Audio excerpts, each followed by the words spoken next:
My wife plotted a disgusting Operation Freedom to make me leave. I collected proof, exposed Operation Freedom, filed for divorce, and walked free.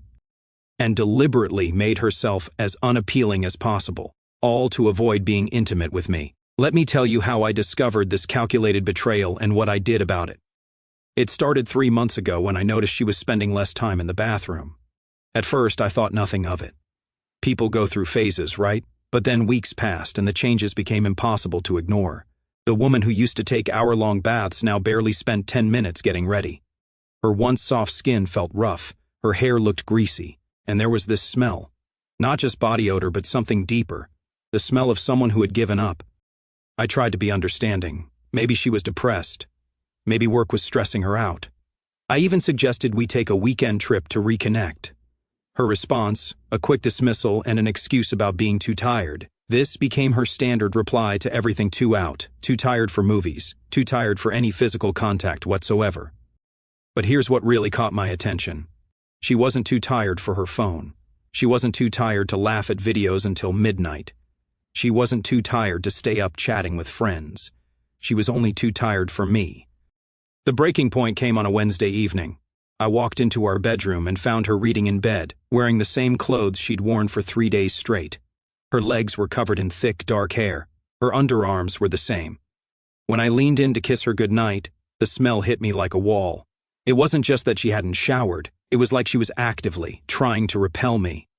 That night, I lay awake thinking about the woman I married. She used to care about her appearance, not for vanity, but because she took pride in herself. She used to want to be attractive to me. Now it felt like she was doing everything possible to ensure I wouldn't want to touch her. The next morning, I decided to test my theory. I suggested we spend some time together, just the two of us. Maybe watch a movie and cuddle on the couch. Her reaction was immediate and telling. She suddenly remembered she had laundry to do, important laundry that couldn't wait. I watched her rush around the house, creating busy work to avoid being near me. That's when it hit me. This wasn't depression. This wasn't stress. This was deliberate. But I needed proof. I needed to know for sure before I confronted her. So I started paying closer attention. I noticed she would shower right after I left for work, but never before I came home. She would change into clean clothes when going out with friends, but wear the same outfit for days around me. She was maintaining basic hygiene for everyone else, just not for her husband. The evidence was building, but I needed something concrete, something undeniable. That's when I remembered she kept a journal. She'd been writing in it for years, claiming it helped her process her thoughts. I had never violated her privacy before, but desperate times called for desperate measures. I waited until she went grocery shopping. My hands were shaking as I opened the drawer where she kept her journal. I flipped through recent entries, looking for any mention of our relationship. What I found made my blood run cold. There, in her own handwriting, was a detailed plan.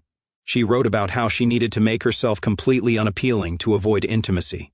She documented her strategy of poor hygiene, deliberately not shaving, and wearing the same clothes repeatedly. She even wrote about how she was proud of herself for finally taking control of the situation. But the worst part was yet to come. She had written about discussing this plan with her sister and 2 close friends. They had encouraged her, telling her it was genius and that I would eventually get the hint and leave her alone. I sat there holding the journal, feeling like I'd been punched in the gut. This wasn't about her having problems or going through a rough patch. This was calculated manipulation. She was deliberately destroying our marriage rather than having an honest conversation about whatever was bothering her. The woman I had loved and supported for 5 years had decided that rather than communicate with me like an adult, she would turn herself into something repulsive. She would rather sabotage our entire relationship than address whatever issues she was facing. I closed the journal and put it back exactly where I found it. But something inside me had changed forever. I wasn't angry yet. I was something much more dangerous. I was resolved. She wanted to play games, fine. But she was about to learn that I don't lose games. I win them. And when I win completely. The naive husband who might have begged for answers or tried to fix things was gone. She had just awakened something in me that she was going to regret. Because if she thought avoiding intimacy was extreme, she was about to discover what real extremes looked like. I heard her car pull into the driveway. Time to put on my poker face and start planning my next move. I waited 3 days. 3 days of watching her continue her disgusting charade while I planned exactly how to handle this. She had no idea I knew about her little scheme, and I was going to use that to my advantage. Friday evening. She was sprawled on the couch in the same sweatpants she'd worn all week. Her hair was greasy, tied back in a messy bun, and the smell was getting worse by the day. She was scrolling through her phone, probably texting the same friends who had encouraged this pathetic behavior. I walked into the living room and sat down across from her. Not beside her, across from her. I needed to see her face for what was coming next. "We need to talk," I said, keeping my voice calm and steady. She didn't even look up from her phone. "About what?" "About your little hygiene strike." That got her attention. Her head snapped up, and I saw a flicker of panic in her eyes before she tried to play dumb. "What are you talking about?" I leaned forward, maintaining eye contact. "I'm talking about your deliberate decision to make yourself as disgusting as possible, to avoid being intimate with me." Her mouth opened slightly, but no words came out. She was calculating, trying to figure out how much I knew and how to respond. "I don't know what you mean," she finally said, but her voice was shaky. I reached into my pocket and pulled out my phone. I had photographed the relevant pages from her journal. "Really? Because according to your own words, you're quite proud of your genius plan to become completely unappealing." Her face went white. She knew she was caught, but she was going to try to fight her way out of it anyway. "You went through my journal. That's a violation of my privacy." I almost laughed. "Your privacy? You've been psychologically manipulating me for months, but I'm the one who crossed the line." She stood up, trying to gain some kind of advantage. "I didn't manipulate anyone. I needed space." I remained seated, completely calm. "You needed space, so you decided to stop bathing and turn yourself into something repulsive. That's your idea of mature communication." She started pacing, running her hands through her greasy hair. "You don't understand." I was overwhelmed. "I didn't know how to tell you." "Tell me what?" That I needed a break from all of that." I stood up now, but slowly, deliberately. "All of what? Being married? Being in a relationship? Being an adult? Being expected to be available whenever you wanted?" She snapped, and there it was. The real issue was finally coming out. "Available?" I kept my voice level. "I'm your husband. We haven't been intimate in 2 months. I wasn't demanding anything. I was simply existing in the same house as you." She crossed her arms defensively. "You were always hovering, always expecting something." "I was existing. I was trying to be affectionate with my wife. But instead of having a conversation about your feelings, you decided to turn yourself into something I wouldn't want to touch. That's not just immature, that's cruel."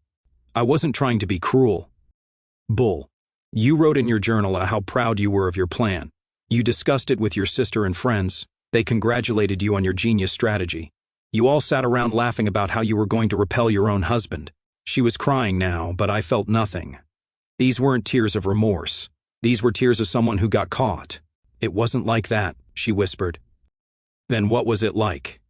Explain to me how deliberately making yourself disgusting to avoid your husband is anything other than manipulative and cruel." She wiped her nose with the back of her hand. I needed you to back off without having to hurt your feelings. So instead, you decided to hurt me in a much worse way. You decided to make me feel like there was something wrong with me for wanting to be close to my wife." "I never said there was anything wrong with you. You didn't have to say it. You showed it. Every time you pulled away, every time you made an excuse, every time you made sure you were as unappealing as possible. You were telling me I was disgusting for wanting you." She was sobbing now, but I wasn't done. "Here's what's going to happen," I said, my voice completely steady. "You're going to get professional help, not couples therapy, individual therapy. You're going to figure out why you thought this was acceptable behavior. You're going to start acting like an adult and communicating like one. And if I don't?"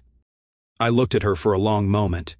"Then you'll discover that I can be just as creative with my solutions as you were with your problems." "What does that mean?" "It means you're not the only one who can make extreme choices. The difference is when I make them, they're permanent." She stared at me, probably seeing something in my face that she'd never seen before. The man who used to beg for her attention was gone. The man who used to try to fix things was gone. Standing in front of her now was someone who had run out of patience and was done playing games. "I want to work this out," she said quietly. "Then prove it. Make an appointment with a therapist by Monday. Start acting like the woman I married, not this pathetic creature you've turned yourself into. And understand that this conversation is your only warning. Or what? I walked toward the door, then turned back. You'll find out what happens when someone who actually knows how to plan decides he's had enough. I left her standing there crying in the middle of our living room. But for the first time in months, I felt like myself again. I had taken control of the situation. I had set clear boundaries. Now I would see if she was capable of respecting them. Spoiler alert, she wasn't. Monday morning came, and she was up early. For the first time in months, I heard the shower running before I left for work. When I came downstairs, she was sitting at the kitchen table, hair clean and styled, wearing fresh clothes. I called 3 therapists this morning, she announced, like she was expecting a medal. And I have an appointment with Dr. Patterson on Wednesday, 2 o'clock. I poured my coffee and studied her face. Something was off. She looked too pleased with herself, like she'd just solved a complex puzzle rather than taken the first step toward fixing the mess she'd created. Good, I said simply. Over the next few days, she kept up the act. She showered regularly, changed clothes daily, and even made an effort to shave her legs, but I could tell it was surface level. She was going through the motions without addressing the underlying problem. Wednesday evening, I asked about the therapy appointment. It went well, she said, not looking up from her phone. Dr. Patterson is really nice. She understands what I've been going through. What did she say about your strategy? She said it's normal for people to need space in relationships. She thinks we might benefit from some boundaries. I nearly choked on my drink. Boundaries? You think the problem is that we need more boundaries? Well, yeah. I mean, I was feeling overwhelmed by your expectations. This was getting ridiculous. My expectations of basic hygiene and adult communication? Your expectations of constant availability. I set down my glass and looked at her directly. What exactly did you tell this therapist? I told her the truth, that I was feeling pressured and needed some space. So I withdrew a little. I couldn't believe what I was hearing. You stopped bathing. You deliberately made yourself disgusting. You wrote in your journal about how proud you were of your manipulation tactics. That's not withdrawing a little. She shifted uncomfortably. I might have downplayed some of the details. You lied to your therapist. I didn't lie. I just focused on the important parts. I realized what was happening. She wasn't getting help. She was shopping for validation. She had found a therapist who would tell her what she wanted to hear, and she was going to milk that for all it was worth. Thursday morning, I decided to test my theory. I suggested we go out for dinner that weekend, just the 2 of us. Her response was immediate. I don't think that's a good idea. Dr. Patterson said I should take things slow and not put pressure on myself. Pressure? I'm talking about dinner, not a marriage proposal, but it might lead to expectations. There it was. She was using therapy as a shield to continue avoiding any real intimacy or connection. She had found a professional who would enable her behavior, and now she felt justified in continuing it. I started paying closer attention to her routine. She would shower and get dressed up when going out with friends. She would spend an hour getting ready for work, but the moment she came home, she would immediately change into the same ratty clothes and let her appearance slide. Friday evening, I walked into the bedroom and found her in her old uniform, stained sweatpants, greasy hair, and that familiar smell starting to return. I thought we were past this, I said. Dr. Patterson says I shouldn't feel obligated to maintain unrealistic beauty standards in my own home. Unrealistic beauty standards? I'm talking about basic hygiene. She says that's your perception, not necessarily reality. I stared at her. So, let me get this straight. You're paying someone to tell you that it's okay to be disgusting around your husband? She's helping me understand that I have a right to be comfortable in my own space, and I have a right to live in a space that doesn't smell like a locker room. She turned away from me. Dr. Patterson warned me you might react negatively to my growth. Your growth? I almost laughed. You're calling this growth? Learning to set boundaries and prioritize my own needs by making yourself repulsive? By not conforming to your expectations? I walked out of the room before I said something I might regret, but I had learned everything I needed to know. She wasn't trying to fix anything. She was looking for professional permission to continue her behavior. Saturday morning, I called Dr. Patterson's office myself. I explained that I was concerned about my wife's interpretation of their sessions and asked if couples counseling might be beneficial. The receptionist was polite but firm. I'm sorry, but Dr. Patterson cannot discuss her patients or their treatment plans. If you'd like to schedule your own appointment, I can help you with that. I declined, but I had gotten my answer. Either Dr. Patterson was a terrible therapist, or my wife was lying about what was actually being discussed in those sessions. Sunday evening, I found her journal again. She had written about her therapy sessions, and the truth was worse than I had imagined. She had told Dr. Patterson that I was controlling and demanding. She had painted herself as a victim of an overbearing husband who couldn't respect her need for space. She had described her hygiene strike as a form of self-protection rather than manipulation. But more importantly, she had written about her plan to string me along. She was going to continue with the therapy charade for a few more weeks, make minimal improvements, and then gradually return to her old behavior once she felt I had calmed down. She thought I was stupid. She thought I would be satisfied with her pathetic attempts at change. She thought she could manipulate me indefinitely. She was wrong. I closed the journal and put it back in its place. But this time, I took photos of the new entries. I was building a case now, though she didn't know it yet. When she walked into the bedroom later that evening, I was sitting on the bed reading. "How was your day?" she asked, like everything was normal.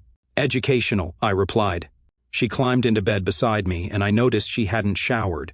The smell was returning, just like her journal had predicted. "I'm really proud of the progress I'm making," she said. "I'm sure you are. Dr. Patterson thinks I'm handling everything really well." "I bet she does."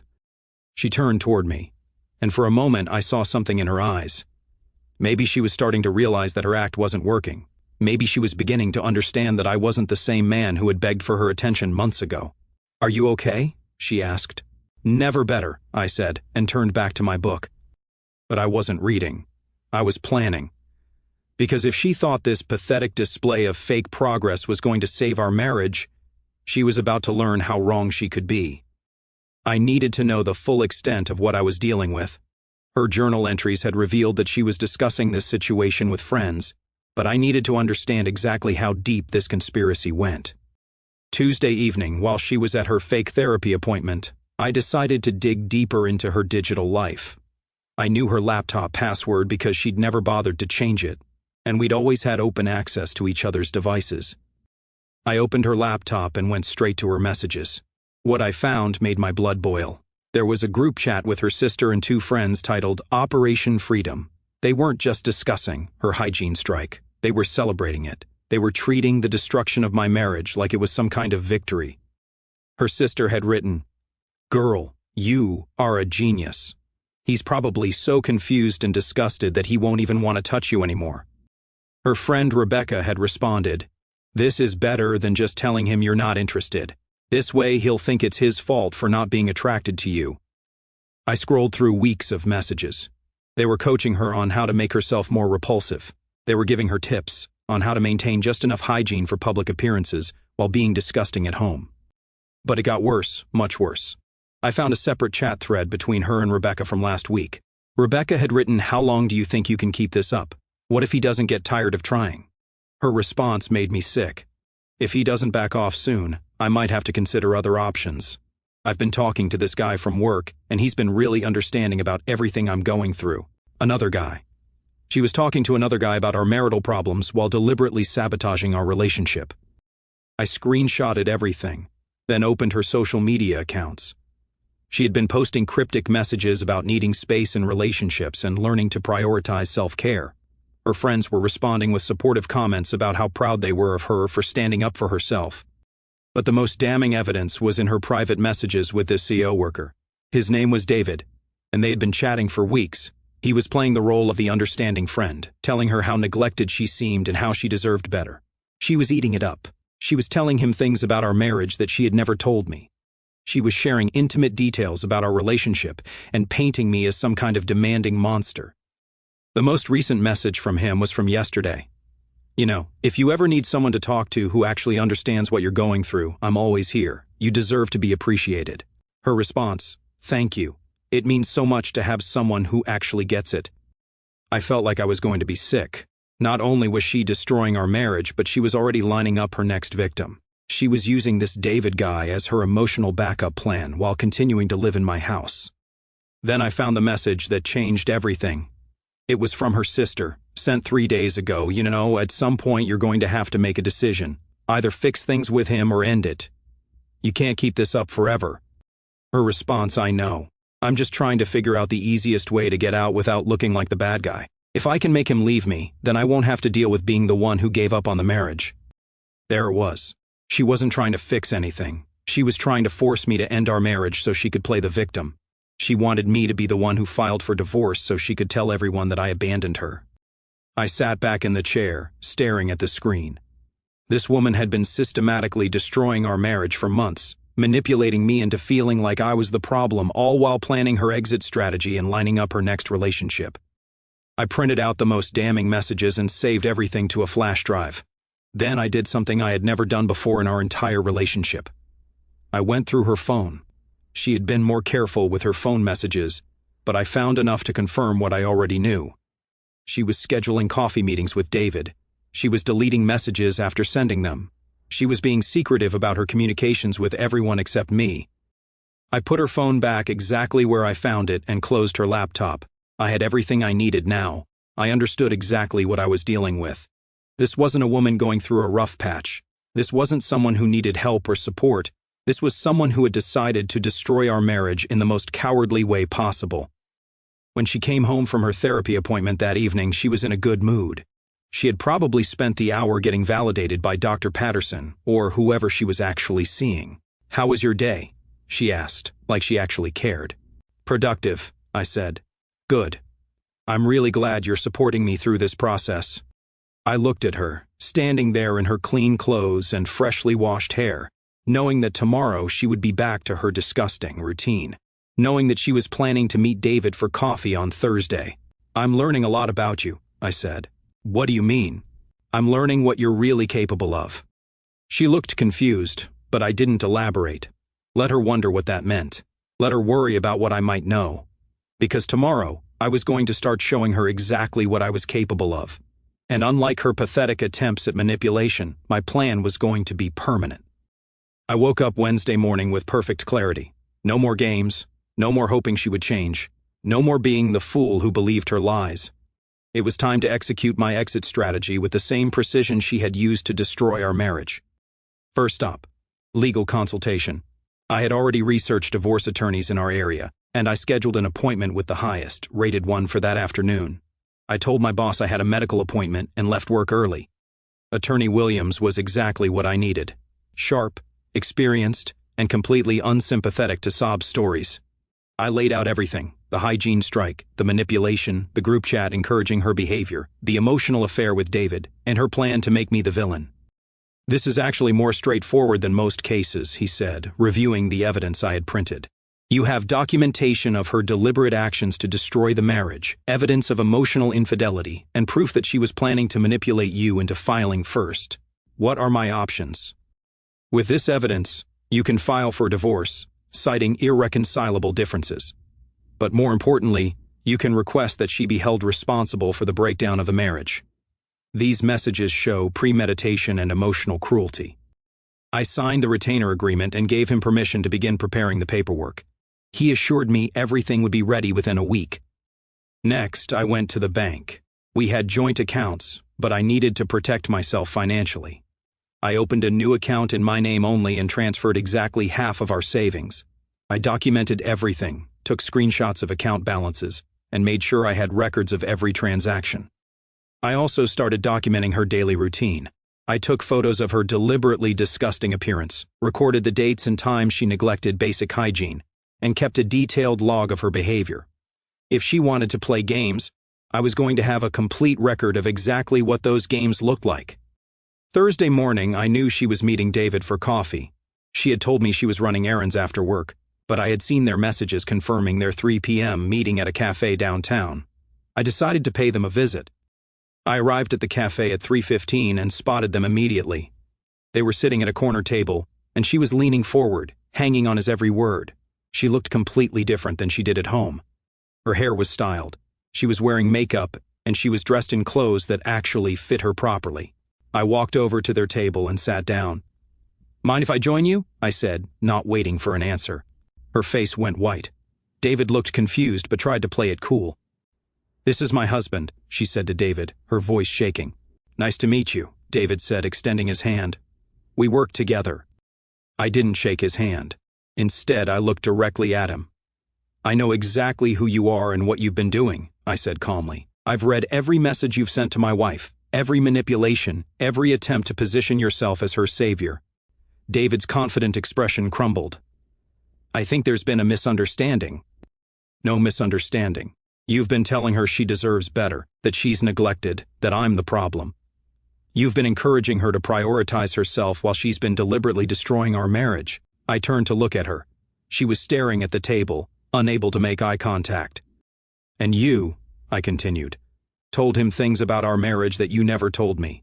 You painted me as some kind of monster while you were literally making yourself disgusting to avoid being a wife. Can we please not do this here? She whispered.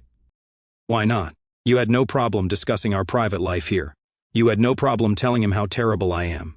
You had no problem planning your exit strategy here. David stood up. I think I should go. Good idea, I said. And David, find someone who isn't married next time. This one's about to be available, but she comes with a warning label. He left without another word, and I turned back to my wife. How did you? She started. How'd I find out about your little support group? Your Operation Freedom chat? Your plan to make me the bad guy? Your coffee dates with your backup plan? She was crying now, but I felt nothing. I know everything, I continued. I know about the group chat where you all celebrated your genius plan to make me disgusted with you. I know about your therapy lies. I know about your plan to manipulate me into filing for divorce first so you could play the victim. I never meant for it to go this far, she said. Yes, you did. You wrote in your journal that you were proud of your plan. You told your friends it was genius. You encouraged them to congratulate you on your manipulation tactics. I was just overwhelmed. I didn't know how to tell you I needed space. So you decided to become repulsive, instead of having an adult conversation. Then you decided to line up your replacement before ending our marriage. I leaned forward and lowered my voice. But here's what you didn't count on. You thought you were dealing with the same man who used to beg for your attention. You thought you could manipulate me indefinitely. You thought I would just accept whatever scraps you decided to throw my way. I know I made mistakes, but we can fix this, she said desperately. No, we can't, because I don't want to fix it. I don't want to be married to someone who thinks manipulation is better than communication. I don't want to be married to someone who discusses our private life with other men. I don't want to be married to someone who celebrates making herself disgusting to avoid her husband. I stood up and looked down at her. You wanted me to leave you alone. Congratulations. You wanted space. You're about to get all the space you can handle. You wanted to avoid being the one who gave up on the marriage. Too bad. You gave up on it months ago. I started to walk away, then turn back. Oh, and you might want to call Dr. Patterson and tell her the truth about what you've been doing. Or better yet, don't. I'm sure she'll figure it out when she gets a copy of the divorce papers. I left her sitting there crying into her coffee in the same cafe where she had been planning her escape from our marriage. But I wasn't done yet. I had one more stop to make, and this one was going to be the most satisfying of all. I drove home after leaving her at the cafe, knowing she would probably stay out for hours, trying to figure out how to explain what had just happened. But I had already moved beyond explanations. I had moved beyond second chances. I had moved beyond caring about her feelings. I spent the evening organizing everything I would need for the final confrontation. The divorce papers would be ready on Monday, but I wanted to have this conversation before then. I wanted her to understand exactly what she had done and exactly what she was about to lose. She came home around 9 p.m., her eyes red from crying. She found me in the living room reading, completely calm. We need to talk, she said. No, we don't. I've heard everything you have to say. I've read everything you've written. I've seen everything you've done. There's nothing left to talk about.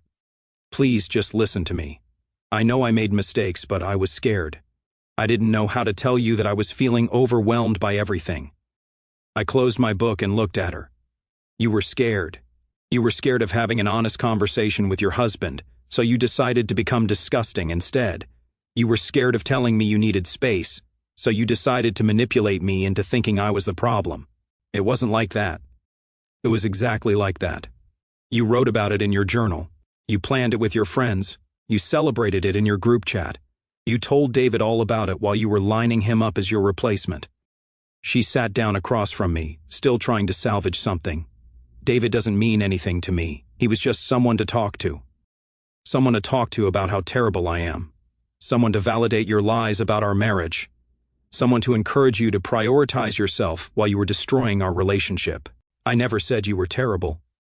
I pulled out my phone and started reading from the screenshots I had taken. You told him I was demanding. You told him I was controlling. You told him I had unrealistic expectations. You told him I didn't understand what you were going through.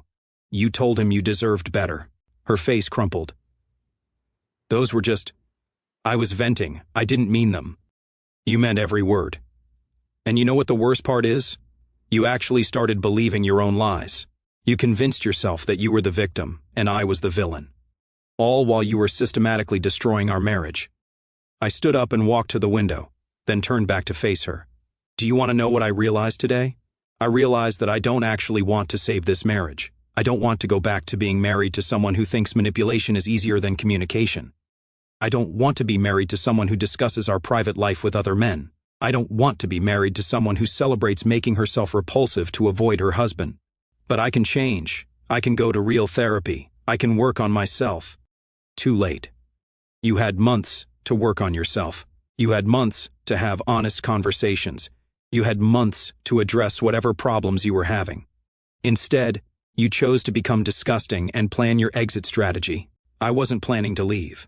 I was just confused. You told your sister you were trying to figure out the easiest way to get out without looking like the bad guy. You told her you wanted to make me leave so you wouldn't have to be the one who gave up on the marriage. That's not confusion. That's manipulation. She was sobbing now, but I felt nothing. These weren't tears of genuine remorse. These were tears of someone who got caught and was facing consequences. I filed for divorce today, I said calmly. Her head snapped up. What? I filed for divorce. You'll be served with papers on Monday. I cited irreconcilable differences, but I also included evidence of your emotional infidelity and deliberate actions to destroy the marriage. You can't just... We can work this out. No, we can't. Because I don't want to work it out. I don't want to be married to you anymore. I don't want to wake up next to someone who thinks I'm the enemy. I don't want to share a life with someone who celebrates making herself disgusting to avoid me. I walked over to where she was sitting. You wanted to avoid intimacy. Congratulations. You'll never have to worry about that again. You wanted space. You're going to get all the space you can handle. You wanted to make me the bad guy. Too bad. You're the one who destroyed this marriage, and now everyone is going to know it. What do you mean everyone is going to know it? I mean your family is going to know what you did. Your friends are going to know what you did. Your CO workers are going to know what you did. You don't get to control the narrative anymore.